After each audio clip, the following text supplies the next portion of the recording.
Hello everyone and welcome to This Agency Life. This is going to be a video podcast exploring the life and times of everyone at Type A Media, which is an SEO agency based in London.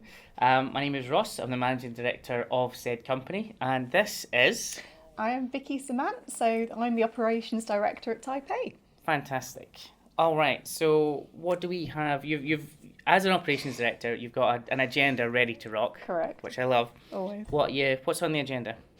So in terms of today, so actually we've come into the beautiful Canary Wharf today, having our monthly team meeting. Mm-hmm. So really excited actually for today. Yeah. It was actually personally my second team meeting with them, but we've got so much to cover. So the good thing at the moment, we're going through obviously a lot of growth, and we're focusing on client growth and team growth. So lots to talk about. So we're going to do the usual thing like you would in a team meeting. So go through the financials, look at new business, new initiatives. And that's the bit I think that's really exciting today. We've got loads of stuff coming up for the team. So things like incentives, looking at career, learning and development, and also from an operational perspective, we've been doing quite a lot. So things like both with clients and with the team actually. So trying to get feedback. It's obviously important to know, we think we know how we're doing, but it's good to get that direct feedback. And also looking at our internal processes as well. Processes. I do love a good process. It's my favourite word. I thought at the turn of the new year, we had all these, I love a project management system, and the team absolutely hate me for changing system every 6 months. I'm just a massive sucker for new software. Yeah, I think as well with an agency that happens a lot. Oh, does it? Yeah, I think so. I mean, based on my experience, so I used to run a company called Optus Digital. I was operations director there. And actually, I think it is quite common because you want to obviously find an efficient way of working. And the thing is, there's so many project management tools out there, and it's great. There's loads to pick from. You've got things like Monday.com, you've got Asana, you've got Coda, which is what we're using at the moment. The Coda thing, when I introduced that to the team, if I was to do a entity and sentiment analysis on our Slack channel, it would be negative towards Coda. Yeah. What is this? Why is it so hard to use? But I think we're there now. Yeah, and I think that's the thing. It's you've got to balance it, because the thing with any project management tool, you can have the best tool in the world, but you've got to make it work for you. And when I say that, I mean you can't rely on just the process of the tool itself. Yeah. You have to make sure you've got the processes surrounding it. So people need to know, you need to be able to obviously build it so it works for you as a team, but it's beyond that. It's how do we make sure that we're not just ticking off a task list day to day? How do we make sure we keep traction? How do we make sure things are kept on track? What do we do if there's a client blocker? When I say client blocker, if there's just generally a blocker to the task. So it's having processes for all those different eventualities. So you can't just rely on the tool to do it for you. You've got to build that in as well. We used to not just use a tool. We used to use Asana, and then before that we used to have an annual, a whiteboard that's behind you. We used to have a massive one in the office, the old London Bridge office. Yeah. And we used to have coloured post-it notes. Yeah. And different people had different colours. But what we found, and it was a Kanban to do, doing, done. We do 4-day work weeks, so nobody works the Friday, but you had to still complete all your tasks by Thursday, or you didn't get the time off, and it had to be signed off by a line manager. So what we noticed was, because we were just so busy, it got to Thursday and people were just sticking stuff in the done column for this, just to get their Friday off, and we come in on Monday and I'm like, right guys, and there'd be people picking post-its out the bin and putting them back on to doing stuff, and you're like, oh, that doesn't work. But it's interesting that, when you try and create these kind of positive loops inside a company to create good behaviour and to make sure that everyone's pushing towards the right thing, you don't realise that you cannot accidentally, that was I can't remember what the terminology for it is, but that created a bunch of bad behaviour. That wasn't the team's fault, that was my fault. A perverse incentive, that's the word I'm looking for. Okay. Yeah. Saying that if you don't complete your work by this time, or you don't get a day off, that's a perverse incentive, because everyone's just going to gamify the hell out of that. Yeah. And what ends up happening is they're I don't want to not have my day off, and the task is so minor, it just feels like such a little minor white lie. They don't realise the ongoing effect. Yeah. But that was my fault because we didn't have an operations director. We just got a project manager. But again, like, how are they going to manage? Like, so Ron is here, like, has been our videographer since day one. How many post-its do you think were on that thing in total? I don't know. Quite a bit. Hundreds? Quite a bit. Wow. Yeah. So So it's funny, literally, the Thursday, and literally a bunch of stuff would go from doing straight away into done, and That's you'd know that amazing. that wasn't true. yeah. So it's stuff like that, and Yeah. but you wouldn't know until 3 months later, and the client's like, "So where is this thing?" And I'm like, "Oh, that was done 3 months ago." They're like, "We don't have it." I'm like, "Oh, It's in the bin. literally, it's in the bin." But yeah, process is a biggie, so I'm looking forward to kind of getting into that and talking about it more. What else is on the docket for today? So yeah, I think also looking at, let me just open my laptop. So yeah, also just looking at how we've been performing in general from a financial perspective. Because I need to. Oh, that makes me nervous. See, when we first got accountants, they were like, "So how much did you make last year?" And I'm like, "None of your business." They're like, "You're your accountant. You need to tell us." I'm like, feels a bit personal, guys, if I'm honest. But yeah, it's important to talk about. Tight Scotsman. It's important to talk about finances. We only started telling the team our exact finances very recently, because I always thought we're a small company, and if they see like how much variance there is in finance, it might freak everyone out. It's done the exact opposite. They're all like really on board with it, weirdly. Yeah, and I think that's because I've been working with you guys for about 6 months now, and I think that's what I noticed, which I thought was really refreshing actually, because I think when you run an agency, like you've said, you're like, how transparent do I want to be about this? And it's purely because it's like how much knowledge is good knowledge, because you want people to be informed, but also is that helpful? You don't want people to panic. Panic's like probably quite two strong. Clients but... haven't, if you're like two clients have got like 45 days on debtor days, and they're like, what does that mean? It's like they've not paid for 30 days plus 45, so they've not paid in 75 days. They're like, that's really bad. I'm like, it's not. I mean, it is, but also like it's just how that world works. So it's like, now that they kind of know that stuff, we tell them about cash runways and how much surplus we have and what we're doing with the surplus. And I think for me, the great thing about that is it's just building that awareness of it, because I think also finances, they're not always straightforward. Like, I can't pretend to understand everything when I speak to the accountant, but I think the good thing is that it helps them to understand the importance of utilisation, the importance of profitability, and that's important because they're the things that they can impact directly. And so, we've got so much to talk about, but one of the things we were talking about is having, overarching KPIs for the business, and then the idea is you have your leaders' KPIs that feed into that team's key KPIs. So the idea is everything feeds up into that overarching KPIs and strategy for the team.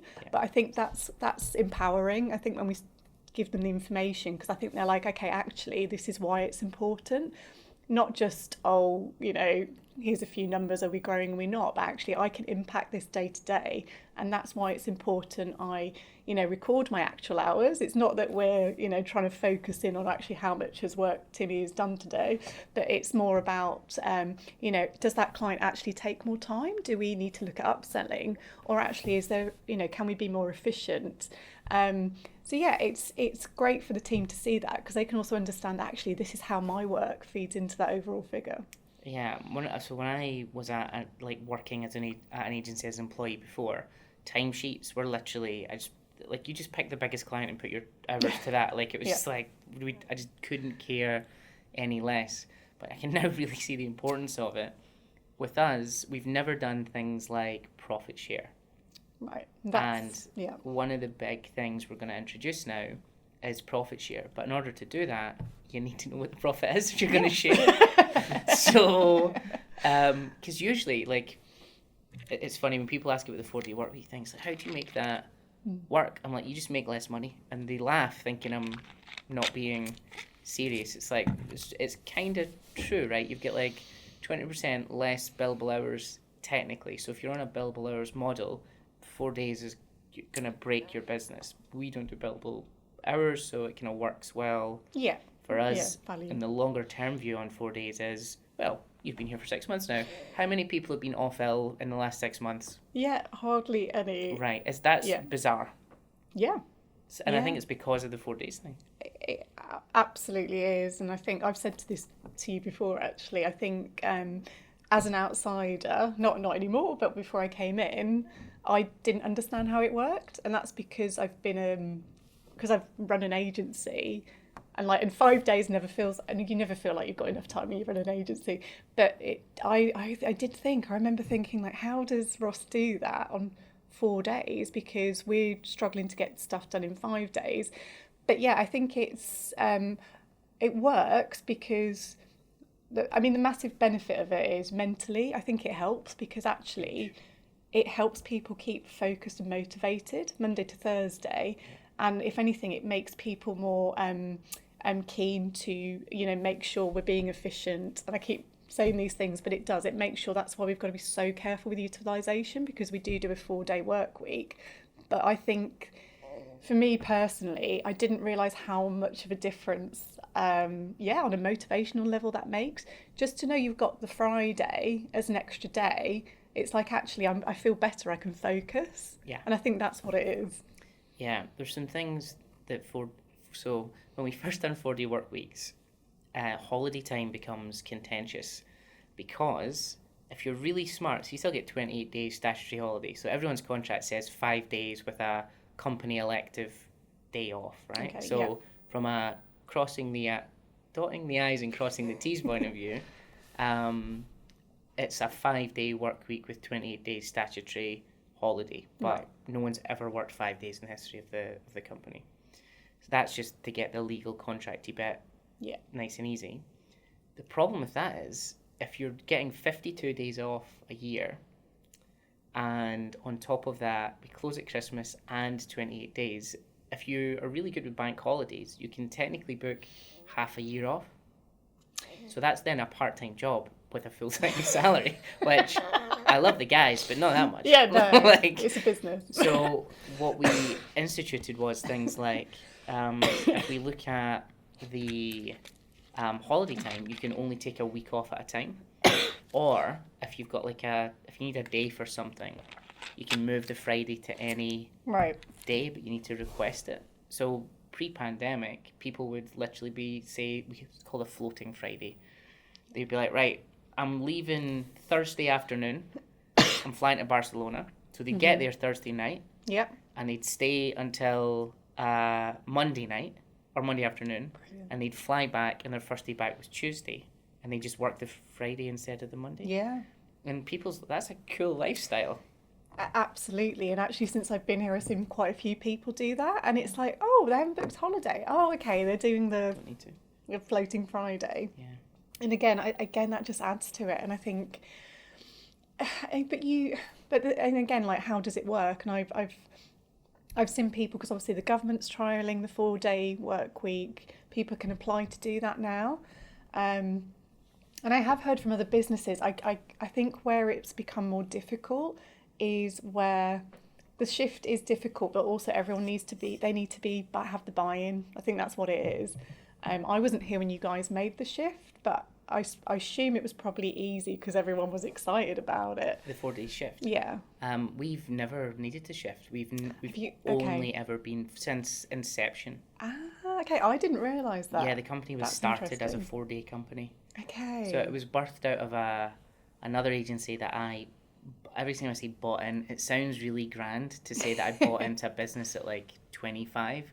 I didn't. I saved a house deposit for a house in Scotland, which you can get for a tenner. And instead of buying a house, I put it in to a London company, because I was like, oh, the glitzy lights of London, the big city. And then that really did not go well. So then I kind of broke away and started Type A. And one of the things that I realised was Fridays were weird. So especially in agency land, there's a lot of agencies in like Farringdon and Clerkenwell type area, right? You go there night out, agency night out in London's Thursday usually. Mm-hmm. Yeah. So you go out in, Farringdon, and you'd hear all these account managers talking about their accounts, and it was clear that we were all like agency people. And then of course they'd get in on the Friday, a bit late and a bit hungover. And then it got to like 12, and they're like, pub lunch, should we go pub lunch? Yeah. And I'm like, yeah, sure. Love So there's those me, days. hungover me, with only an hour done working, half of which was making a coffee and using the bathroom for a very long time. And then you go out for this pub lunch, and you'd have a couple of beers, and you come back. It was just like they were holding on to this like advertising agency drink culture. Yeah. And then at 3 o'clock, a literal beer trolley comes in because they have Beer Friday. Brilliant. And it all starts again. And you're just like, I never used to do any work whatsoever. I still bill it to the biggest client. Like, because that's just like, but that's just so disingenuous and wrong. Yeah. So I was like, well, we don't really do anything on a Friday anyway. So let's just get rid of it. And also, if you think about it, it was little me, and we were sharing an office with a real estate agent, an estate agent in Clapham. Excellent. And I had 2 extra desks, and I'm like, how can I convince anyone that this is a good idea to work for me? Okay. And that was part of it. I see. And you had Infernos around the corner. And also Inferno. Yeah, cool. That's the main draw, to be honest. That's the sticky floors. Yeah, interesting, because, I didn't realise that. And I think, but what made you think of that? Where did it come from? Had you heard someone else doing it, or...? I'm a big philosophy nerd. I say that. It sounds great when it comes out my mouth, and then you're like, tell me about some philosophy. I'm like, I'm on the spot. I don't know anything about philosophy. Help me. Bertrand Russell, I was reading a bunch of his. I've since realised that he's very, very left. Borderline. He's a socialist. And Scotland, where I'm from, is technically a socialist country with capitalist trimmings. Right. Yeah. Because my first 2 employees when I was in Edinburgh, the government paid for. Oh, okay. Yeah. Scotland are actually quite generous when it comes to that sort of thing. They are generous. You get your prescriptions paid for. Yeah. It's free dental as well. Free university. Yeah. You wouldn't know because everyone's got fucked teeth and everyone's... Sorry, I shouldn't swear. Everyone's got teeth that are a mess, and there's no particular intelligence up there. No, I'm only kidding. But yeah. So when it came to, I completely lost my train of thought on what we were talking about. But the whole point was why I came up with it. So Bertrand Russell, I was reading his philosophy, and there's a book he's got called On Idleness. And in it, he's like, hard work. I come from like a Protestant Scottish family, right? So if like something tastes nice, spit it out. If something feels good, stop doing it. Like, are you working hard, or like work hard till you die? Is suffering? Yeah, like that's a real thing for that bit of the world. And I was like, this is kind of rubbish, to be honest. And I read this, and he said, well, working hard is only in different class structures is seen differently. So it's only the middle classes and the working classes that view working hard as a virtue, whereas the gentry and the upper classes do not view working hard as a good thing at all. Okay. They're like that's just not a thing for them. That's seen as like lower, below them. So there's like, have you ever seen like any of those TikTok videos? It's like things that are classy when you're rich but trashy when you're poor. It's like day drinking. Like that's like it's so true. And I was reading this, and I'm like, right. Yeah, it's interesting. And I just think that if people had more time to and also it just feels like this like modern slavery treadmill that we're all on. Like, I actually really resent having to like pay rent, not being able to... I run a company and I can't buy a house. Like, what is that? Yeah. Like, I just really resent that. And when I was at work, I resent having to be in from like 9 till 5, Monday through Friday. Remember, I used to work in the co-op. And there was completely empty. There was no one in it because it was in like some like pokey little town in Scotland. And the manager walks past and he's like, why are you not working? I was like, well, there's nothing to do. He's like, well, get a mop and look like you're working. And there's a Bill Hicks joke, and he's like, well, you get paid more than me. You fantasize, you know? Yeah. And a lot of this work that we do is just totally unnecessary. Yeah. So it's really a case of work's great. Some of the stuff we do is fun, but also it's so low in the totem pole of things we give a shit about, really. And we need to just drop this whole work is the greatest thing ever. It's good, but there's other things. Yeah, and and I think it's like, I sound really old now, but I think that does come with experience as well. Like, you realise. I've had my background's market research, so I spent 12 years working in that before I started giving away my age now, before I started working with Chris in the agency. And you know what, it was, where am I going with this now? But yeah, I think I didn't realise, when I was in it was fine. I could do the job. The thing that kept me there, I had a great team, used to go drinking, you know, we did all those fun things. But it wasn't until I think as I got older, I realised, you think, oh, okay, I actually spend a lot of time. And also, we're also in the generation, I hate to say it, but I don't know how many more years we're going to have to work for. So you've really got to find something that you enjoy. You spend so much time doing it. And it's only as I've got older, I've actually valued my time more, if that makes sense. And I think now I've finally got into a role where I'm like, actually, I really enjoy it. But equally, I'd rather be, you know, I'd rather be focused and have more time to do the things that, you know, I love, and just to walk the dogs or do a paint by numbers, which I love, but you know, and just go out with dinner and drinks and stuff. And but yeah, so I think that's it. I think business is really important, and I think it's great to be enthusiastic, and that's what we're trying to do obviously with Taipei. We're trying to build it and have somewhere where people want to work and it works for them, but it's not the be all and end all. Yeah, and also like your mood will change. My mood changes week on week, month on month. So, you know, I've just said 40 work weeks, there's more to life than work. I've done 60-ish hours a week consistently for years because I really like it. Yeah, and it's my thing. But one of the big realizations for me is like, it is my thing and not someone else's thing. So like the idea that I speak to some business owners sometimes, they're like, oh, my team are lazy, they don't want to do this, and they left at 5 o'clock, and I'm like, when are they contracted to? Yeah. He's like, till 5. I'm like, so what's the problem? It's like, so you want them to work later? Yes, I do. Well, put in their contract and pay them more. Like, yeah. But I get it. It's that whole like, you don't leave till the boss leaves culture, which I think that the younger generation are just younger generation. I'm talking like I'm 50.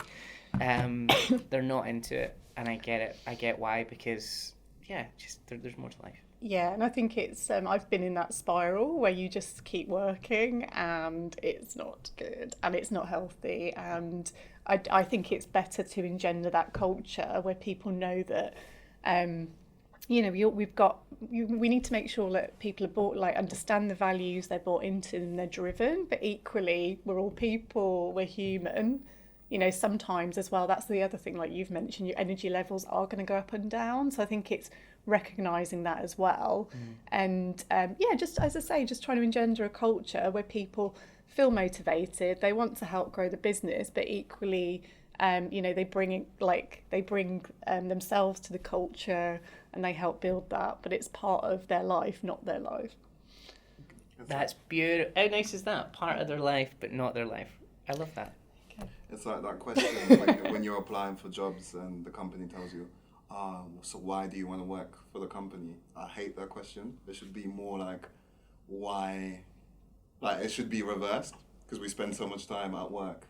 Like, why should I? Realistically, we want to work for a company because we need to pay bills, right? Yeah. There's nothing greater than that. So it's almost as if like companies should now say like, give us the reason why we should apply for that company. Like, what makes working for your company that much better? As opposed to reverse. I see what you mean, yeah. You're totally right. And on that as well, so one of the things that happened at our last monthly meeting, we talked about perks and benefits, and the whole like, what makes it great to work here. I'll be honest with you, one of the things that I've had my eyes open to recently was, because of the 4-day work week, I let things slide so much.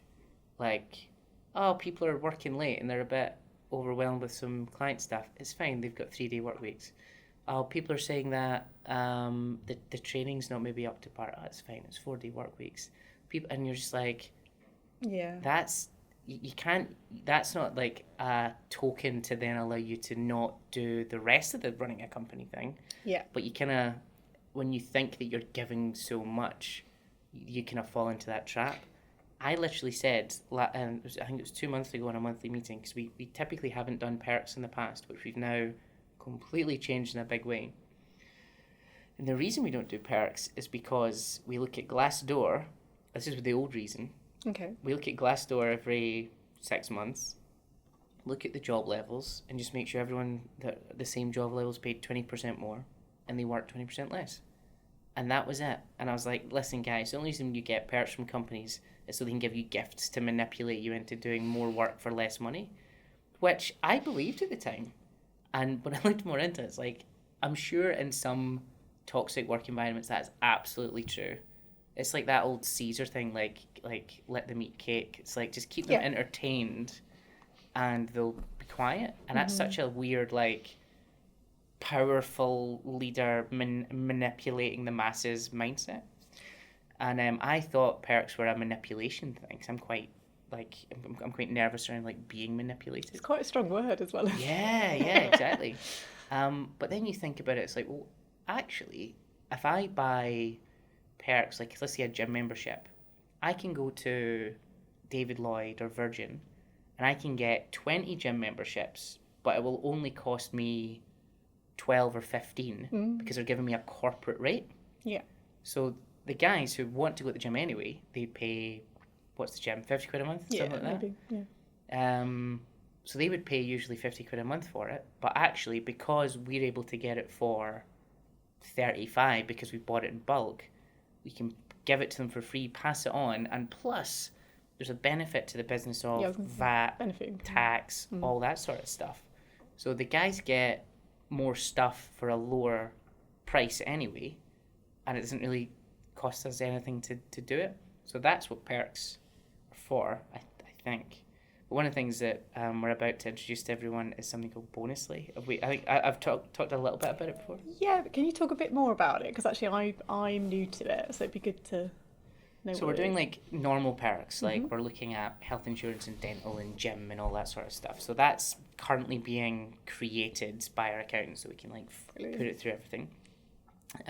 But that's all very well and good, right? So 4-day remote with perks. Sounds whatever. Sounds fine. but lots of companies do it, whatever. Yeah.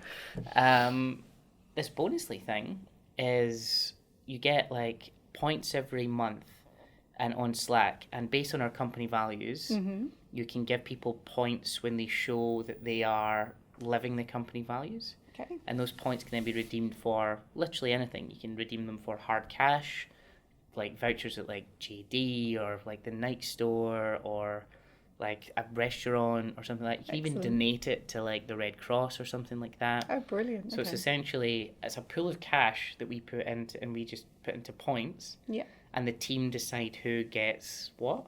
Oh, excellent. Okay. So they're in complete control of themselves, but you can only give it to someone if they fulfill a particular value. So it's very egalitarian. Okay. So they can completely control it. So that's a nice little extra thing. And what we're going to talk about today in our company meeting in a little bit is also how we're going to look at profit share as well. So I think we're building quite a robust package of stuff. Yeah, there's a lot. I think I've heard like you talk about all these different things, and it is really exciting because it just seems like there's so much coming in. And like the nice thing is as well, we're starting to see it all roll out gradually, and I think the team will love that. Yeah, and I think the values one is interesting when you're talking about people assigning points for the values, because I often think like in agency as well, that gets lost in the day-to-day. Massively. Yeah, I really, and I think that's a nice way of having something that it becomes more forefront in the mind, and it engenders the culture that you want. Because if you've got people who don't align to that culture, that's where it can become a bit harder to move forwards. Yeah, and one of the things that we noticed from we've had so many people at Type A over the last kind of 4 or 5 years, and there's things that happen where you'll have people who are very good at they can do the job. Sometimes they want to do it, sometimes they don't. And so that's one part of it. And also then being part of the company, sometimes they want to be part of the company, sometimes they don't. So there's a balance there where we obviously want people that are good at the job, want to do it, and like the company. Yeah. But that's not a prerequisite. Our prerequisite is, can you do the job well, and do you want to do it? If you don't really like the company or whatever, then whatever. Yeah, and I think this is where as well when it comes to it's right at the start when it comes to recruitment, because I think as well that's the thing with the you can, it's easier to teach someone the skills often than it is to, the cultural thing and the attitude's harder to shift. Yeah. So it's, I think that's important in the first stage. Like when you're looking for people, it's like, actually, do they align with the values as well? So can they do the job? Definitely. And that's important. That's not just for you as a business, that's also for the person you're recruiting, because, and if anything, that's more important, because that person needs to feel part of it and they need to be the right fit for them. And I've worked in companies in the past, actually, and I was really excited. It was the role that I wanted. I didn't, for whatever the reason, the culture didn't fit with me, which I'd never experienced before. And I found that really hard. And so I had to make I stuck it out 6 months and then I left. But so I think that's the thing, on both sides. It's got to be one of the first things established. Culture's really hard. Remote culture is harder. That being said, well, you've just said, like, you worked in a place and you went into it and the culture was rubbish. I've been in some amazing agencies before I ran one, in particular Big Mouth Media, which was one of the first companies I ever worked for in Edinburgh. Some of my best friends in life came from there. It was really great.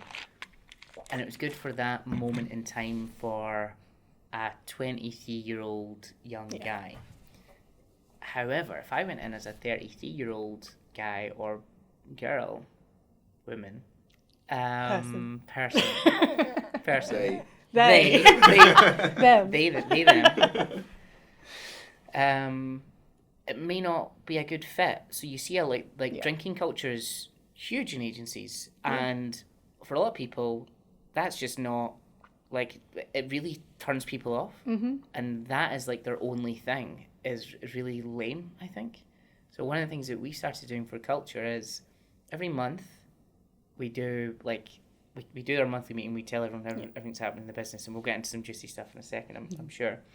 But then we take them out to have a meal and go and do something fun. We went bowling last time. We're going axe throwing. It's very London. As I said out loud, I'm like, what a twat.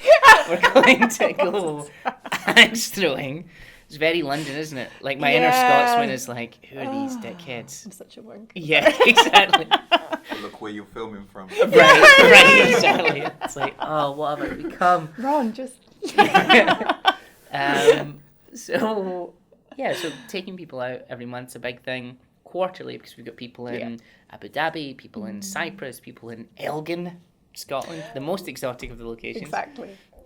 Poland, loads of places. We're going to fly everyone in to do that probably every half year, and we're going to do a big party, and it's going to be, not sure what we're going to do yet, but every 6 months a party for all of the team and their friends and their family, and also people from the industry, and that's enough. Interestingly, do you remember when we were doing some of the feedback stuff? I'd love to talk about some of the feedback and the NPS stuff as well. When we were doing the feedback, the two guys were like, oh yeah, we used to do something, it was like a weekly wash up where we say what we've learned, who we're thankful for, and biggest achievements. And it was a nice end to the week. And we kind of stopped doing it in place of different kind of meetings and stuff. And the two guys that work in the team, so that's another thing, we're 80% female. So when I say two guys, it's not just two people. It's just we're heavily female and with two men. And they're like, we really want the wash-ups again because we really miss it and we've got real connection from it. And every single one of the women were like, yeah, we're too busy. We've got too many meetings. We're not into it. And I'm like, that's fascinating. We never have known that. Yeah. So a monthly meeting to see everyone is more than enough. Because you're doing daily stand-ups and all that anyway, you're getting calls. So adding more stuff in and forced fun on Zoom. Yeah.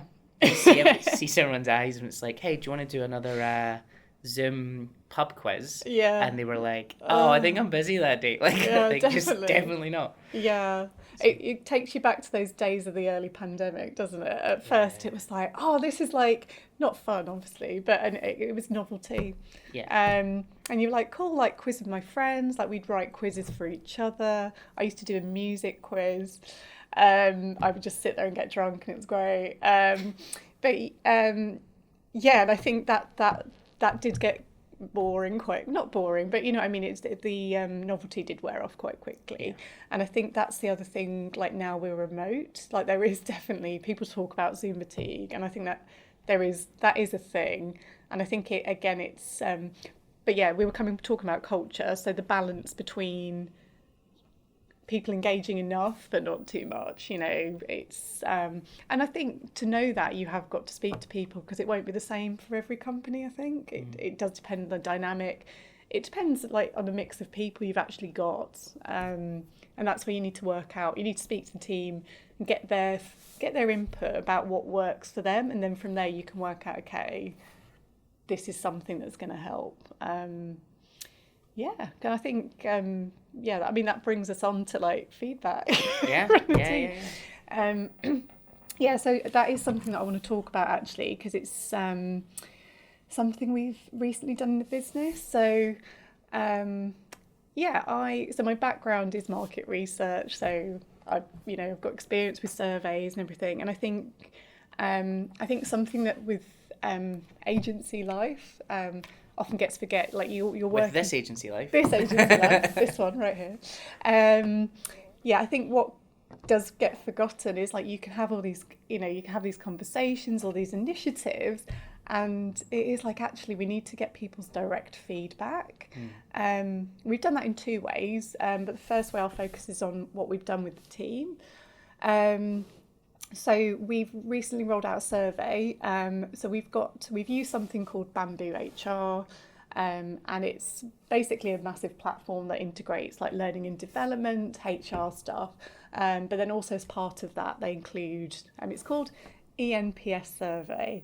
What does that mean? So ENPS stands for Employee Net Promoter Satisfaction.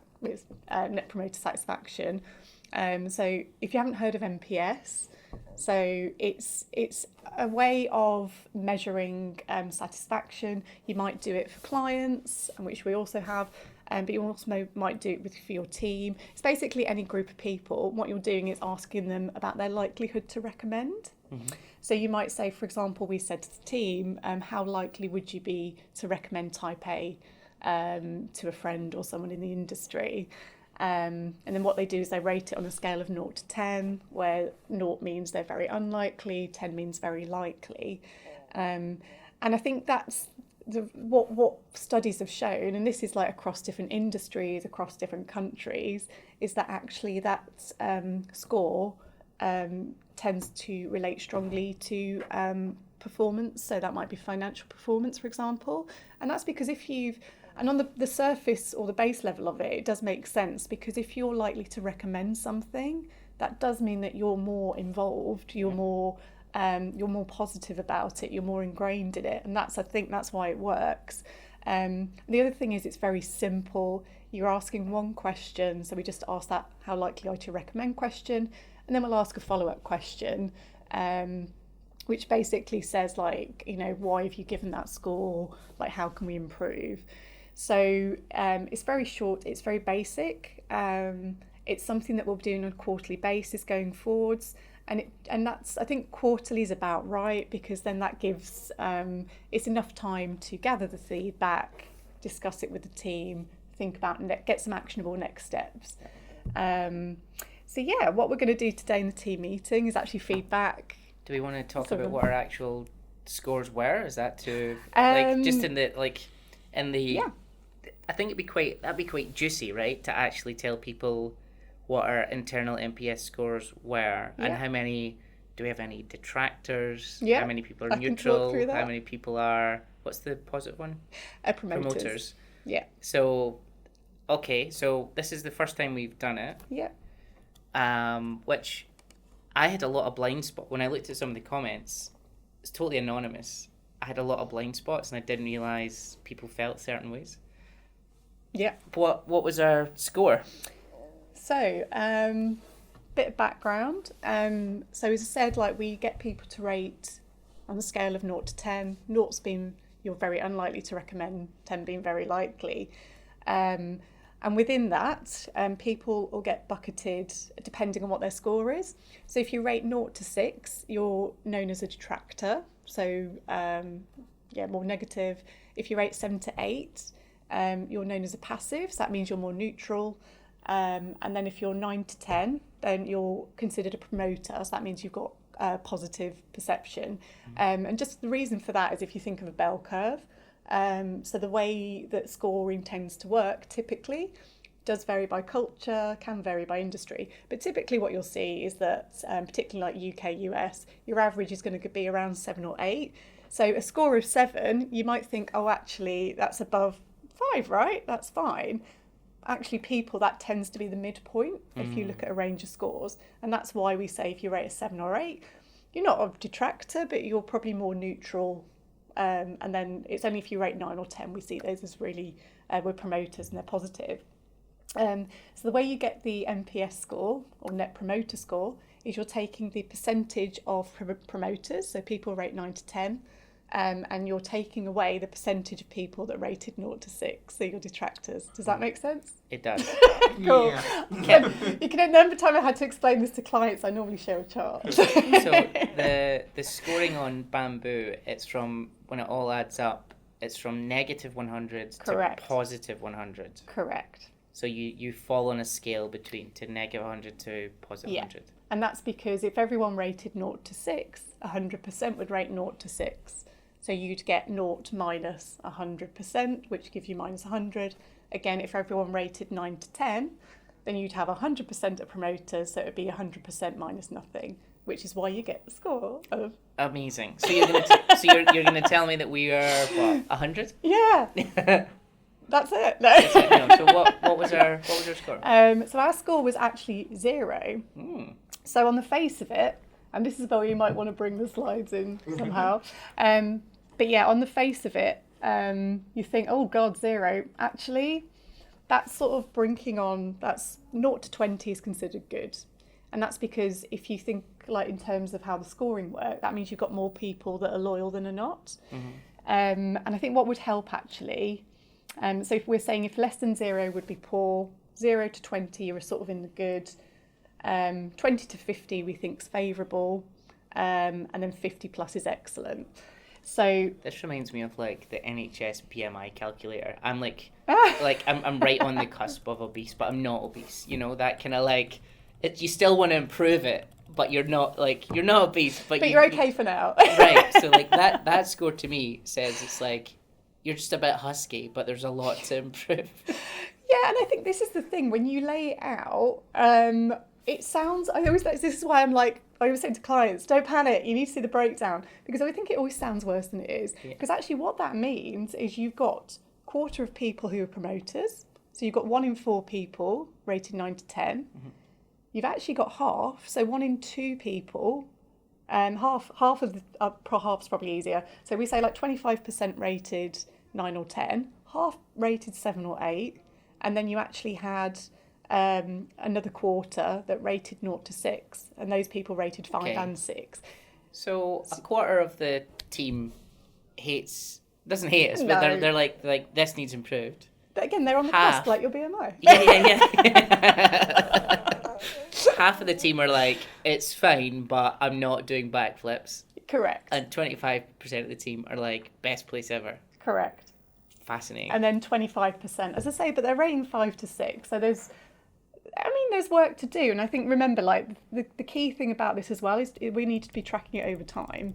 So yes, we're looking at this at a point in time, but the idea is it's important that we do this and we start this now, because then every quarter we can discuss this, we can get actions off the back of it to move forward. And the idea is that when we track it, we can see actually, how's that, hopefully it should be tracking upwards over time. So I always think as well, it's the first time we're measuring on it. So we're not in a bad place, we're in a good place to move forward because we've got the feedback. Yeah, I'm always interested in, so there's anonymous commentary that comes with it.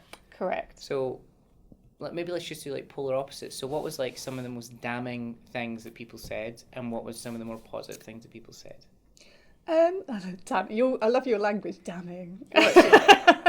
It's very strong. No, yeah. Well, sorry. It's like the company's called Type A, which is very on or off, right? So it's like very binary. No, sorry, yeah. So what's the downside, the upside? Okay, and so I think the you can see trends coming through here as well in terms of the types of topics. So the question we asked, so if you rated 0 to 8, you're asked what would make type A a better place to work. So things we see coming here is hiring. So people feel like actually it can be quite stressful at times. And I think it's also a thing about if someone goes off ill or if someone's on holiday, there's a lot of having to move things around. So that's where the hiring comes from. And there's feedback around timings. So one of the key things that Type A does is digital PR. Something we do at the moment is we tend to try and do 6-week campaigns. And what we're seeing is clients can't always feedback that quickly. And that might be because obviously they've got their internal processes. They need time to do that. And yes, there's something, so it's around the team feeling like they've then got to try and catch up with things and try and get enough campaigns in across the year. Other things that have come up, so employee benefits and bonuses, obviously, right? Which is, I literally said to everyone, we don't do it because it's manipulating, and everyone's like, we want them anyway. And I'm like, yeah, sorry, I'm just don't know what I'm talking about. So that's good. That's good, yeah. That's come up, but again, that's positive. Clear career path, that's another big one. We haven't really touched on that yet. That's one that comes up a couple of times. And then we've got, channel specific training. So something we've been rolling out recently is more general training, things like Google Sheets. And people are talking more about training actually within their particular job role. So I think that's the thing, when you say like an NPS score of 0, it's like, oh my God. But actually when you look at what the feedback is, people are like, we want better training, we want and we want better perks or things like that. It's not out of this world. I don't want to sit down. I'm depressed at work because it's so awful. It would be better if we'd done these things. Correct. And I think the nice thing is people have, everyone who's asked the question is given like some good feedback. And again, I think that's encouraging. And the key thing is today, actually, I really liked it because someone put, I want to see team feedback implemented rather than just collected. And I'm like, perfect, because this is the first stage, and what we'll be doing with the team today, just taking it on to the next stage, they've given us the feedback, but rather than us go away to a magical place somewhere and come up with our solutions, we're actually going to get them involved, which I am super excited about. I'm more nervous than excited. I'm glad you're excited. I love it. I'm like positive. Yeah, you are. You're the good cop, I'm the bad cop in these situations. But I think that's a really smart idea, because then it's not command and control from the top. It's like, okay, you said there's these problems, let's fix them together. Correct. And I think this is the key thing. Like, we need to, do you know what? I don't want to do all the work. Right. But also it's secondly, we need buy-in. They need buy-in. And the way they're going to feel like we've listened and actually they get what they want is actually being able to give that feedback. Like, and I've been in that position for agencies before, and you feel great because you're like, okay, you've listened, and actually, well, this is what I think. So we're going to be doing an exercise, and so I'll facilitate it, but we're going to get the team to write down, literally have like 10 minutes, just brainstorm and not think about. It's going to be like, imagine you haven't got any budget constraints, any time constraints, any technological constraints. Just go for it. Like, what would your ideas be about what the things that we could action are? I've got so much anxiety about this. God. But I think this is why it's important to. I really think that the success of so you can tell those agencies that stay small forever are because there's people like me at the head of them, and they don't change, and whatever their personal neuroses are or their personal like psychological things are really go through the team. So actually getting to a place where you're hiring like good, smart, senior people to just run things and it's not the MD, I think that's when you can truly experience growth. And like I'm relatively self-reflective to know that I will hold them back rather than push them forward. So I'm really looking forward to this exercise, but from a emotional standpoint, I find that really challenging. Because in the back of my head, I'm like, I think I know what's best, but maybe I do, but actually, in terms of implementation, they definitely know. Like, the team know way better than me. Like, Yeah, and I think what I'd say firstly is don't be hard on yourself, because also you're the person that's built this business Right, yeah. from the ground up, and like Got my you're points. honestly, like I know several digital agency owners, and that's always a thing, and I get it, because actually you're the person that started it, and it's really because it is your baby, and it's like trying to give away that control. But it's not giving away control, it's actually empowering other people to help you to do the things that actually that's less of your wheelhouse. You're the ideas person, you're the new business person. Whereas me, I'm more operational. So this won't be a free-for-all. Don't worry. It'll be structured. It'll be very, let's say they'll have the 10 minutes to write the ideas, but then the idea is that afterwards they'll have a few minutes each just to talk through them. So I won't go into loads of detail, but just talk through generally these are ideas. And what we'll be doing as we go along is like group similar ideas together, because there's no doubt there's going to be some topics that come through. And they'll have this feedback in front of them as well while they're doing the exercise. They can sit there and they can have a think, they can look at what people said. That should help prime them. And yeah, then the idea is actually we're not just going to end up with a load of post-its and we have to action everything. This is more like it's a blue sky thinking exercise. But then what we're going to do afterwards is be like, right, if we look at these things that we've highlighted, we've already grouped them. What are the things that in terms of impact on your happiness, what's the highest, but also in terms of resource? So what you're looking for primarily are those things that are high impact, but low resource. So that resource might be time, it might be actual money, but it's I call them the they're quick wins, because they're things that are actually going to have a higher impact but less resource. So what we'll do this quarter, depending on how much time's involved, in terms of resource, how hard they are, we'll pick 3 to 5. And again, that's important because we want to get a right number of actions. We don't want to overwhelm ourselves, because also we're going to implement stuff and things will change. Those things that are priorities now, actually, with time and when you start changing things anyway, they're going to change. Yeah. So it's not about doing everything, it's identifying those priorities, and then in the next, because actually, monthly is quite frequent as well, so we probably only want about 3. So it's then thinking, what's the next thing? And that's the other thing as well. It's not necessarily the people, the management team who are going to do it. We might help with it, we might facilitate it, but actually it might be the team that help do that. Yeah. And again, that's fantastic, because that can feed into their, when they're having their one-to-ones. It's like, well, how have I contributed? Well, actually, yeah, I've done my client work, this is happening, but actually I'm helping to build that culture. And I think on an individual level, I think that's great. I think people will really like that. I hope they like it. Maybe I'm being too positive. I think they will. I think it's empowering. I think in terms of like leadership styles before, when I first started out, I was what you'd call a pace-setting leader.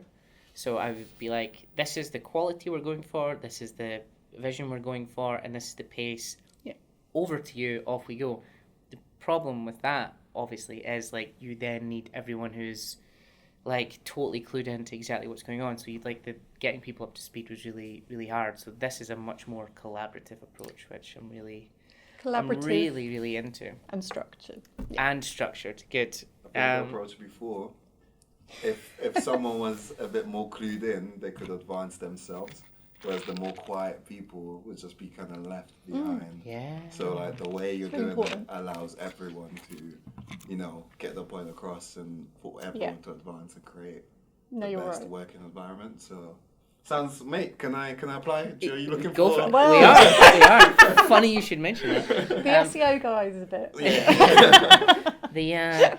So the funny thing about you're totally right. So last time when we took feedback, we said we're in a room like this, but it was like the entire agency were there plus people on Zoom, and we're like, what? And they gave us feedback, and it was like it was pretty hard for me to like keep composure and give answers on the spot, and it was only like a couple of people who were very confident in the agency talking. So the people who were not confident talking didn't really get a say, and it was these loud voices. So actually the post-its thing is genius, because it means that everyone gets to do their own thing, and it's like in their own, it's what they truly care about. So I really love this as a concept. To balance it, was there any nice things that people said? We had one comment. No. Yeah, one person. It was me. It was me. Oh my God. Sorry, it's all right. I've had COVID. I'm clear. We do tests before we film in here. Yeah. So there's a big pile of PCR tests for it. Right. So this is the other thing which I definitely want to highlight is what I've pulled out is positive mentions, because even though we had 2 people that were promoters, so they were the only people that got asked the question, what makes Type A a good place to work? But in terms of positive feedback, we had a lot. So what I'm saying is even the people that were negative also had positive feedback, which for me, that's why I've pulled it out. And again, in itself, I think that's fantastic, because the question they were asked was what can be improved, but people were still keen to be like, I like this. So I think that's really important to highlight. They weren't prompted, but people still wanted to give that feedback.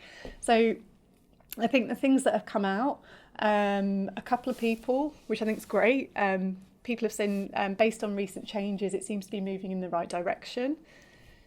And I think that's great, because I feel like we only had our first monthly meeting a month ago.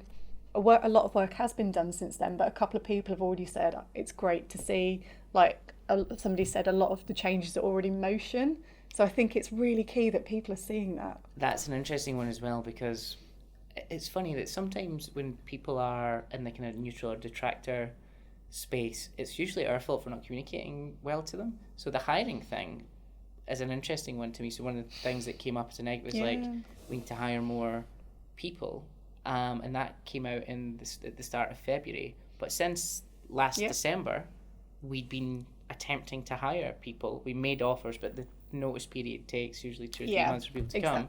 So in this month's monthly, I'm going to be like, we've just hired 3 new people, but they would never have known that unless we communicated that we were it's kind of like, so that your approach of like making it more collaborative and less of a Pandora's box makes a ton of sense, because if you say to people, we know that the utilisation is getting very close to 100, therefore this is our plan, and like our financial modelling, we should maybe talk about finance as well, it's way better now. Our accountants give us these amazing management reports, and all the new business stuff that I've got coming in, we model out for like months to come. Excellent, okay. Split by department. So not only do I know like it used to just be like, back of a napkin, like I think our revenue is probably going to be this, we'll be fine.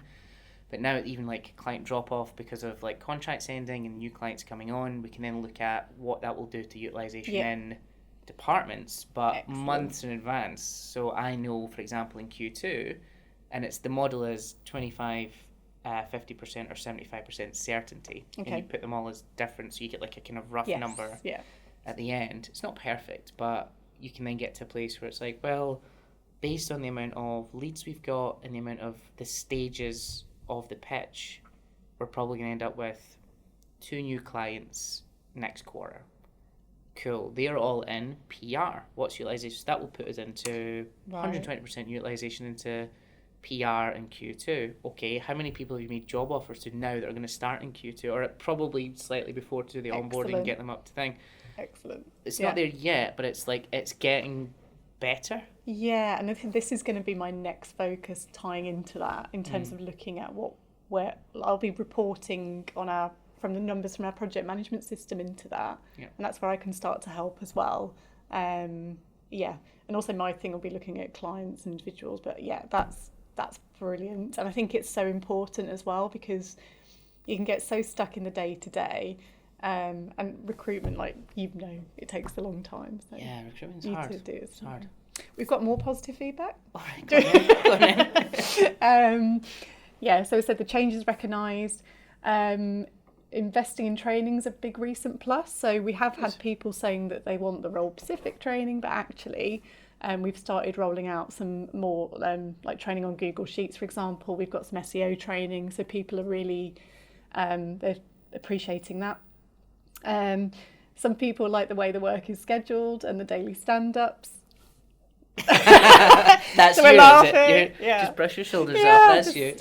No, and again, that's an interesting one for me, because I think as well it's some people haven't liked it, some people have, but I think the nice thing is it has given whatever people think of it, it has given that level of accountability and organisation.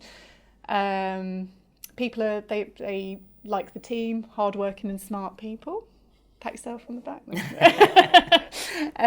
They are. Yeah. Like they are all very intelligent, and they all really put the time in. Yeah, They exactly. really Yeah, and I think just off that, and I think that's what's nice as well about having these meetings. I know you'll be like talking about a certain promotion today and things like that. I think it's really important. Yeah, we never used to. Isn't that interesting? When someone got promoted internally, I used to have a one-to-one with them. Like, congratulations, here's your new title, here's your new salary, good for you, you smashed it. The end. Okay, and the way they would find out would be like on the grapevine, right? And it's like, again, another blind spot. I'm like, why don't you tell? Yeah. Of course you tell people that. You celebrate those things. Yeah, because also they'll look at it from they'll be happy for that person, hopefully, but also from their point of view, they'll be like, okay, people are getting promoted. Like the opportunity's there and it's encouraging.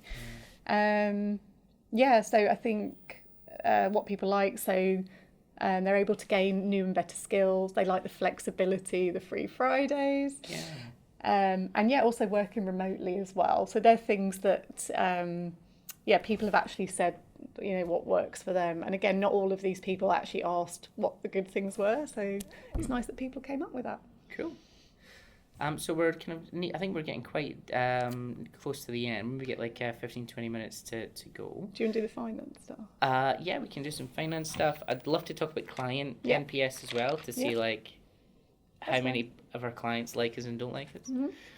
What do you want to talk about from a financial point of view? How much money is your bank here right now? I think, I suppose... I can see you're on the profit and loss slide right now. Yeah. Shall we talk about that? Yes. And obviously you'll need to talk through it. Yeah. What do you... So nervous. Okay, so this year, February was our second highest revenue month. Now, you might be thinking, February was the second month total, you twat. I'm like, no. Our financial year runs from August to August because when we started the company, it was in August. Okay, interesting. Okay. So from last August, this is our second highest month. The highest month was December. But the only reason December was our highest month was because we got a cash windfall from, and this is just an interesting, company thing. I think it's public. I should maybe not say the company name. Yeah. There was a company, a publishing company, a publisher we worked with. Oh, I should even say publisher. Their logo might be on our site. Anyway, there's a publisher. I don't think. Well, we can't get sued because they're bankrupt. So. Yeah, they don't exist anymore.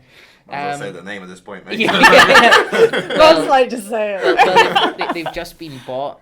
Oh, okay. So the brand still exists, but the company doesn't. All right. So there was a publishing company that we had a sizable retainer with, and their finance team were really bad at paying on time. Like, I'm talking 90 days, like long time. And it was a big retainer. Yeah. Big-ish. And it got to the point and there was like 4 months and we're like, we're downing tools now, like you can't do this to us. And then actually hit the news that they hadn't paid their bill to HMRC. They owed HMRC millions instead of tens of thousands. And then the company had to declare bankruptcy. So as part of the creditor list, we were on it. Mm-hmm. That was in 2016. Wow, okay. 2017. Yeah, still. That's taken a long time. So this December, obviously the court stuff happened ages ago, but finally we got paid the money we were owed from 2017. And that was just a cash windfall that hit the bank account in December. Anyway, so that was a bit of a weird anomaly. We set financial targets now, so we have a target monthly recurring revenue. Mm-hmm. We're not like a startup, so we're not going for like hyper growth. We're just going for like nice chilled growth over time, so we can build something that's like robust and defensible. That's what we're going for. So we're currently at 77% of our target monthly revenue that we want to hit for our current kind of growth situation. Last month we were at 73, so it's slowly creeping up to the right numbers. This is the one that is important though. So you hear a lot of agencies being like, "Oh yeah, we done 3 million in turnover, man.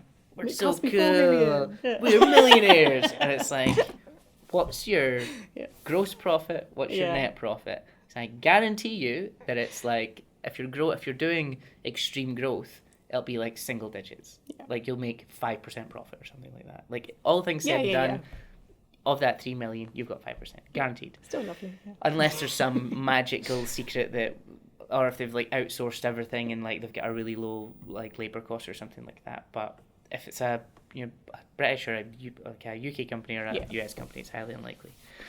Year to date EBIT. Do we know what EBIT is? Earnings before interest and tax. That has went up to 16%.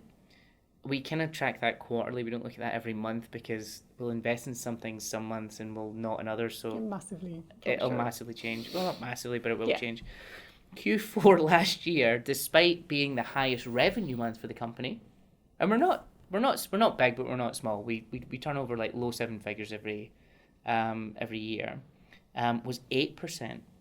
So in Q4, we went from an 8% profit margin to today, which is now up to 16%. So we've doubled profit margin. That's still pretty shit. I was going to say, what are you aiming for? 20, I think, is industry standard. Okay. And 25 to 30 is exemplary. Cool. Interestingly, if you are wanting to be bought by Publicis Group or WPP or Omnicom, they require a 14% net. So the big holding companies that are doing hundreds of millions, 14% is their absolute sweet spot target.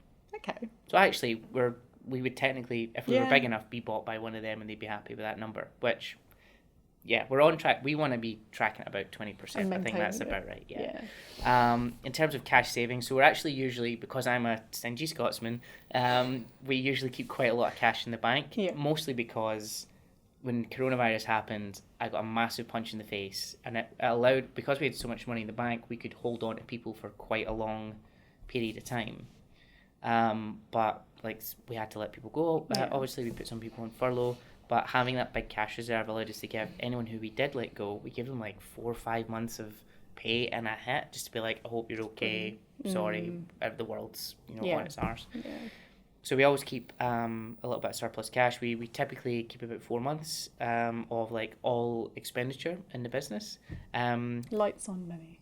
Lights on money, yeah. So we were 20% over our surplus last month. We're now 2% over our surplus. So it's went down quite a bit. However, we've recruited 3 people, which is costly. We've invested in all these systems based on what the team wanted, and we've just spent a ton of money on their perks and bonuses and stuff like that, so that will naturally come down. So that's our P&L. It's looking good. The thing that I'm more interested in is like client composition. So at the moment we're in a place where one client is 20% of revenue, which is nowhere near as bad as it was last year. We had 2 clients that were 50% of revenue. We had 2 big clients that just paid for everything, which is absolute danger zone. That can put you out of business very quickly. You said Mad Men. Huh? You said Mad Men. Oh, that happened to them. They lost their tobacco account and then they're done. Same thing. But that's now completely changing. So we're about, our biggest client is 13% of total rev, and our forecast for the end, for going into the start of Q2, is like even lower. So I think by summertime, no one client will be more than 10% of rev, which is brilliant. It's a big turnaround for us, and it chills me out massively. New business wise, we've got 6 clients that we're currently pitching, 2 that have got a statement of work. We lost 4. This is literally just month on. There's a weirdly huge influx, and when I say huge influx, for us a huge influx is like more than 1 good lead a week. Okay. So when I hear other agencies talk about it, it's like, we were 20 leads. I'm like, I bet they're all dog those shit. forms on the website. Exactly. Your analytics is broken. So we lost 4 and we won 1. So we got a new client last month, which was great. Yeah. We're pitching for 6, and we've got 2 that have already got contracts. We're just waiting for them to sign. Yeah. So our win rate is about 30-ish%, which I think is about great. It's about right. Yeah. It used to be like 65-70%, but our prices were very low, and we used to do 30-day contracts. Right. Okay. So there's like drive it. a minimum retainer now, and it's 12 months or higher value nothing. and longer. Yeah. Yeah. So we lose a lot of people because they're like, we don't want to. But that creates stability and. That's it. That is our P and L. Yeah. So talking about clients, should we talk about their NPS as well? Yes.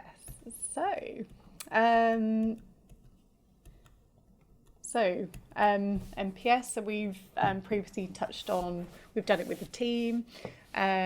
So what we've done as well is done a similar survey with the clients. In terms of why we've done it, again, I think key thing to note, I think with clients, like we have QBRs or quarterly business meetings. That's obviously a great opportunity where we can catch up, we can talk about what's gone well, what our plans are for next quarter, what we can change. The key thing about that is there's a couple of things, like it's definitely good to have those catch-ups, get the feedback. I've messed this up. What, you just forgot where you were going with it? This is good. Can we cut that bit out? No.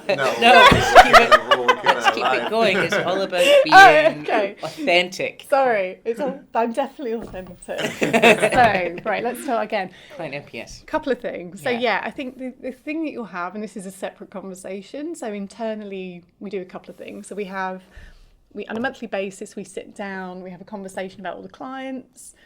People will talk, the account manager will talk about, they'll rate their clients on 5 different areas. Won't go into too much detail now, but we basically have an internal way of tracking how we're performing across clients. Mm-hmm. And I think that is really important because that gives you what you'd call a leading measure.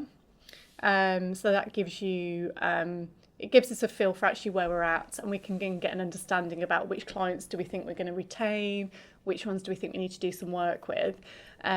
Something we have to complement that. So we have the team who have their feedback and we're monitoring that. The other thing we have is a client survey. Again, it's NPS, so it's Net Promoter Score. So the idea of that is that we, again, track every quarter, we get their feedback. And it's making sure that, you can have those conversations, but I think it's really good to actually be like, how likely are you to recommend us to a friend or colleague on a scale of 0 to 10? Very, 0 very unlikely, 10 very likely. And I think it's a good question to ask them because that will give you a feel for, we can see, it seems to be going okay, but actually would you recommend us to other people?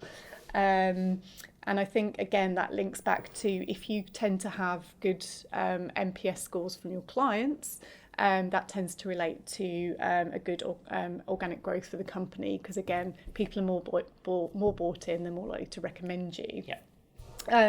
So what we did with the clients, we asked them that question. Then we asked them 2 open-ended questions. The first one is, why did you give the score that you did? So, what made you score a 0? Hopefully not. What made you score a 10? And then also, what can we do better? So it's a very targeted question to be like, okay, you gave us that score for this reason, but specifically, what is it that we can be doing better? Because obviously we always want to make sure, even if someone gives a 10, is there anything else we can be doing? So I'll talk through the results. We did this first survey this quarter with our clients. And we had, so it's going out to about 12 clients who responded. And again, you've got, in terms of the score, it's the same. So you've got 0 to 20 is good, less than 0 is poor, 20 to 50 favourable, 50 plus is excellent. I'm pleased to say we actually Drum roll, yeah. a score of 50. What? Okay. Not 15. 50. That's particularly good, isn't it? Yeah, so 50 plus is excellent. I'm pretending that I don't already know these scores. Good. No, but yeah, 50 plus, that's excellent. Don't look so surprised. The clients love you. Clients love us. What do you know? Yeah, the clients love us. So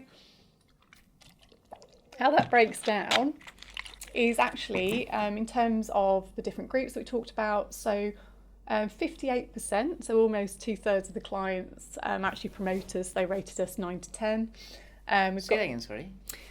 So 58% of clients rated us 9 to 10 out of 10.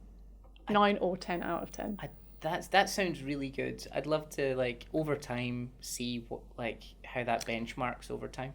Exactly, and that's what we need to look at, not just the NPS, obviously the NPS score, because that will give us the overall, but also it'll be interesting to see individual clients, how they move, and then also how the groups move over That's time. pretty good. So 60% of them gave us between 9 and 10, which is pretty good. Oh, did we send this at like just after lunch? So they just like they're already happy. Targeted. Yeah. But that's a really good question, actually. So the key thing about sending out a survey, you want to make sure you send it after a meaningful interaction. Okay. And what I mean by that is, one, you're more likely to get a response because you've just had, be it like a meeting. Take them out for lunch, fill them full of wine. Exactly. They're drunk. Quickly say this for me, Bill. They're really happy. Yeah, exactly. But yeah, so for us that would be like a quarterly business meeting or a monthly meeting. So it's you want to do it at that point because that gives you, it's a bit more representative, because obviously they're more likely to feedback, and also it's probably a bit more meaningful. Right. So yeah, we actually had 42%. So 4 or 5 rating 10 out of 10. So in terms of passive, so people who rated 7 or 8, and that was a third, so 33%. And actually, we just had one client that's a detractor that rated 4, so that's 8%. God, so we're very chalk and let's get into the why. Yeah. So we're quite chalk and cheese now. So yeah, about 80% of the clients, 90% of the clients are giving us either neutral or positive scores. Correct. 90% is 7+. Wow, that's pretty good. Yeah. And but there's one that gives a 4. Correct. Right. And we do have the feedback. All right. Oh Jesus. Hit me with it. I'm ready. It's clearly wrong. It's the only client that complains. Yeah.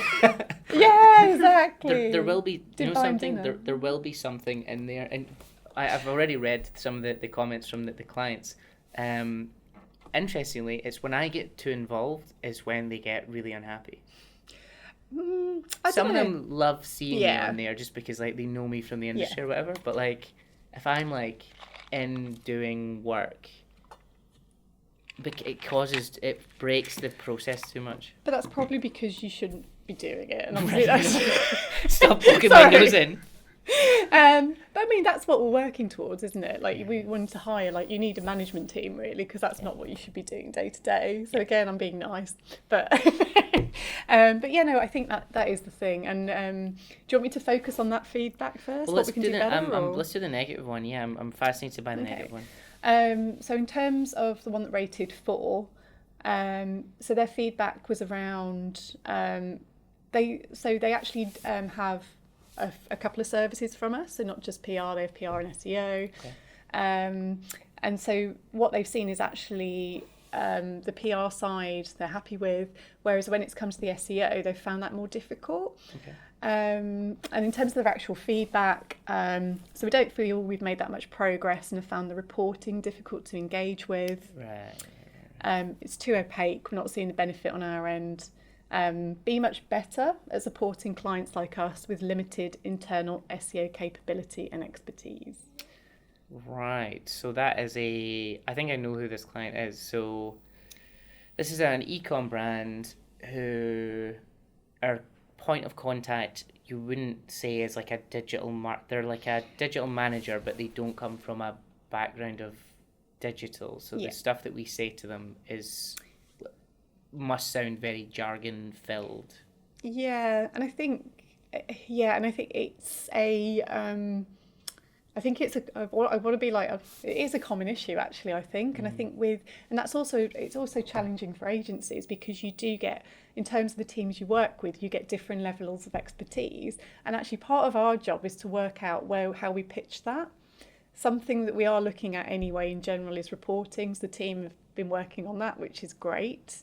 But I do think it's interesting and useful feedbacking. Actually, we do need to just be mindful of that, I think, when it comes to clients. I mean, there's obviously you've got to have a good relationship with the client as well, but I think as well you have to recognise what their needs are and what they're looking for and what the expectations are. Absolutely. I've got a master plan with that one I'm going to bring up today. You know, we've got a learning management system for the team. So when you come on, it's like, here's our deliverables, here's our processes, here's how to do things, here's why things happen, here's the first principles behind what a crawler is, blah, blah, blah, blah. So the team get all that, the clients don't. Right. Just because you kind of like expect them to know. And I'm not sure if we're going to actually do this, but what I'd like to do when I set up a new client is I'm going to charge them an onboarding fee. I remember you saying this. Yeah. It's interesting. So interesting concept. Call it 10% of your, total annual contract fee. So if it's a 100,000 contract, it's a 10k onboarding fee. So it's going to feel heavy and stingy, right? Yeah. But we don't actually want the money, because if we give them their onboarding pack and all their team go through it, we'll just refund it or we won't charge it. That's, But if they don't go through it, we will. So I'm just trying to think of so I turn around to the client and say, here's a learning management system for your team. We need you to go through this and understand how we work, why we work, etc. A lot of them are like, I'm busy, like we pay you to do it, like leave me alone. Yeah. So maybe not like a 10 grand thing, but like some incentive thing to do it, even if it's their team that deal with us. And even if they don't ever want to do that, even just giving them access. So if questions like that come up, instead of being talked about on calls and long emails, it's like, here's a short 3-minute course and videos and with documentation we've put together for this exact problem. Excellent. I'm considering taking our internal training and development stuff and making the same thing but for clients when they get onboarded, and we won't start work until they complete it. Oh, won't start working until they complete it? Enforcing that's going to be impossible. But what made you think of that? Because it is interesting. I haven't seen it. I stole the idea. Ah, okay. I haven't seen it. You could have got away with that. Yeah. So, but I stole it from. So we've just invested in a new HR system, Bamboo HR. That's what they do. Oh, I see. So they're like, when I got to them, it's like, it's a $2,000 setup fee, and I'm like, oh, you dickheads! Right. I'm not paying $2,000 for a setup fee. They're like, but if you complete all of our training videos on how to use the software, we waive the fee. And I'm like, that is genius. Total genius. Yeah. Because in your head, you're like, that's yeah, brilliant. Sure, whatever, let's just crack on. That's an excellent nugget to take away for anyone. They put a time limit on it. It's like, do it within 14 days and we won't charge you. I love that. That is smart. Really clever. And do I know that system inside out? You bet I do. Yeah. Have I had to ask their help desk or anything? I have not. How smart is that? You probably don't have a help desk because of this. Yeah. Cut prices, isn't it? Exactly. But like I asked one thing on the help desk, it was like really minor, and they got back to me straight away. So they're a great example of like good levels of communication. And I think that's it. Through the onboarding with the client, to be fair, our reporting is quite, I think opaque is a bit of a stretch, but it's very complicated. And one of the things that we talk about in our company values is less but better. Yeah. So making it refined, and also fixing inputs, not managing outputs. Yeah. So the idea that these reports, I think, have got so big because it's like one client asked this thing one time, and then it just gets flowed through the entire thing. It's really like a 20-page report, and what they really want to know is like, how's traffic, how's revenue, what's driving it, what should we do more of? Like, it's not hard. Yeah, and I think the other thing with reporting as well, and this comes, you can get, and this is what we found, like you can get, you can be flexible, you've got to be flexible but not flexible. What do I mean by that? We have to have a standard way of reporting, otherwise it becomes time heavy, you can't automate stuff. So you need to, it's trying to get that level of automate it. And I think this is what I said before. So you want to automate as much as you can, but what their clients are paying for is the thinking. So we need to be spending the time, we need to automate as much as we can, spend that time doing the thinking and adding the value, which is what the client's paying for. Yeah. But and then structuring it a way that just makes it really easy to digest, got the key points. And people, because there are people that want to dig into it, the data needs to be there, but there are some people who want the headlines. So it's not easy getting that balance, but I think that's the thing that I've seen, not necessarily here, but people spend a lot of time on reporting but not thinking. Yeah, so the numbers are there, but the story and the why is not there. I see that all the time. Yeah. That happened like way back when, like 4 years ago with our deliverables. So like someone would do like a keyword research doc and be like, there you go, keywords. And the client would be like, thanks. Like, what do I do with it? So it's now technical document and consulting document. The consulting document is the why and the summary and the text. Yeah. And the tech document is, we're going to use this to implement. You can check it and if you want to drill down. Yeah, brilliant. Yeah, and actually that's what I've seen is good. I've seen the summaries that are going out to the clients and then we talk it through in the call. Yeah. This is another conversation, but yeah, just that constant, they'll send it out and then we'll have the bi-weekly calls and we'll go through it. So I think that it's not, this is the thing, it's definitely not a million miles off. It's just trying to refine that a bit more and make it consistent. Yeah, you want your client feedback, from my point of view, you want it to be like them coming up with ideas, not complaining about things not working or being confused or things like that. Yeah. That's exactly. good. Yeah. Cool. So we're just past 12 now. We've been doing this for quite a while. I think we'll probably... so this is our first ever recording together. How did you find it? Oh, I enjoyed it. Yeah? I'm not nervous now, wasn't it? Yeah, so should we start now? Was it all right? Was it okay? No, I think it was really... I think it was first good. time? Yeah, first time. I think it was really interesting. Some really cool points. Yeah. Obviously, you could tell at the start there was a bit of nerves. Yeah, But no. half an hour in, they started just like Yeah. going on. And It was good. I kept looking at that camera annoyingly. Yeah, but whenever you looked at that, I try to cut into that, so it'll be like you were looking straight at the audience and the viewer. Because that's interesting. So sometimes you see red lights go on and sometimes I don't. So you can. It's still all there. So it's probably. Let me go on your camera. Yeah, it's on there. Yeah. Oh, so it lets you that's know. good. Camera 2. Oh, all right. Does 3 do it? No, 3 doesn't have it. Yeah. 3 is an older camera, guys. Sorry. Well, thank you for brilliant. doing this, Ron. So Yeah, this is thank your you. first time with all the new equipment as well. How you find it? I love it, man. You love it? Yeah, we just need to get the proper audio set. Yeah, up, so and then as it'll be- we'll close this out, but for anyone who's listening, we're listening through a handheld mic. We've got these beautiful podcast quality microphones, but what do we not have? Cable to connect with everything. So, yeah, we had the best of intentions, but yeah, thank you, and we'll be doing this every month through our monthly meetings. So yeah, we hope that you tune in next month, and we'll talk to you then. Enjoy it. Bye.